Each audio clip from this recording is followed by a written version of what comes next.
maraming suntok, maraming combination. Yun ang nananalo sa fight.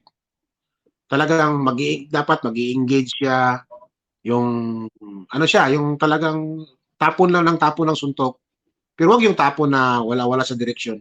Yung talagang tama, yung proper direction talaga. Yun ang gusto ko. Basta sinasabi ko sa kanya talaga, yung unang suntok, lahat, puro jab lahat, damdamihan mo lang yung jab mo. Eh, sayang yung height natin, eh, hindi mo gagamitin yung jab. Sabagay, coach. Coach, ano naman sa tingin mo yung malaking advantage ba kapag ang isang boxing coach ay dating boksingero? Okay rin yun, pero pag ano siya, dating boksingero siya, dapat studious rin siya, talagang nag-aaral siya kung ano yung boxing. Dating boxer nga siya, pero pabaya siya, hindi siya nagre-research ano yung mga bagong box book, ano ngayon, style ng boxing. Wala ring mangyayari.